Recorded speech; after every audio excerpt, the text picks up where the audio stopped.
les gens qui prétendent aujourd'hui résister à la soi-disant oppression sanitaire sont des gens qui mettent en perspective des mots qui avaient une valeur, qui ont une valeur en français, qui renvoient à des événements historiques qui sont d'une gravité insupportable. La grand-mère de cette auditrice, elle s'est suicidée en prison pour ne pas parler sous la torture.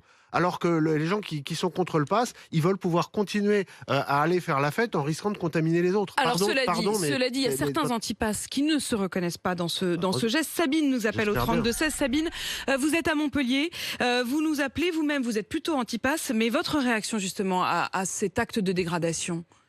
Alors déjà, oui, antipasse, mais bon, antipasse, ça veut pas dire radicalisé et à moitié débile. Moi, ces gens-là, ce sont des débiles. Déjà, j'ai pas la preuve que ce sont des antipasses. Peut-être qu'ils ont écrit ça juste pour induire en erreur. On n'en a pas la preuve et j'attends de savoir qui c'est. Une enquête est ouverte, à ce stade, on ne sait pas. Oui.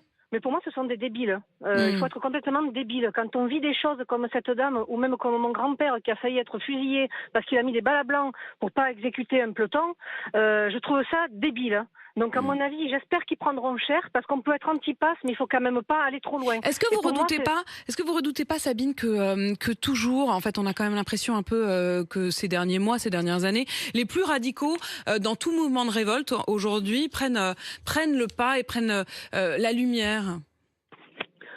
S'ils prennent la lumière de cette façon-là, et que ça les rend joyeux, ma foi, tant mieux pour eux. Moi, je pense que moi, j'ai fait des samedis sur le pavé, mais gentiment avec mon chien. J'ai jamais voulu taguer quoi que ce soit, et encore moins faire appel à la résistance en mettant les deux choses en opposé. Ça n'a rien à voir. Il faut rester quand même, prendre de la hauteur et rester quand même serein là-dessus. Être antipasse, c'est pas être à moitié con et écrire des choses de débiles sur un monument qui mérite le respect. Thibault?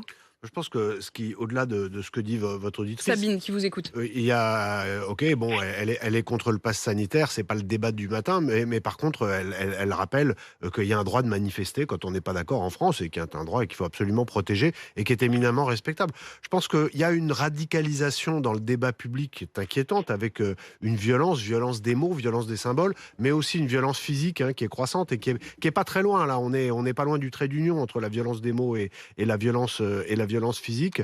Et une fois de plus, c'est un nouveau signal faible sur la dégradation des relations au sein de notre société. Moi, je trouve qu'on est sur un chemin qui est très inquiétant et juste en dessous de la violence physique, on a ces atteintes à ce qui constitue quand même le cœur de ce qu'est la République française. Je veux dire, le Mont Valérien, c'est vraiment l'un des 2 ou 3 endroits, peut-être avec le cimetière de Verdun, que je considère, moi, comme le cœur de la France. C'est ce qui fait battre à l'unisson le cœur des Français. Et c'est pour ça que c'est gravissime.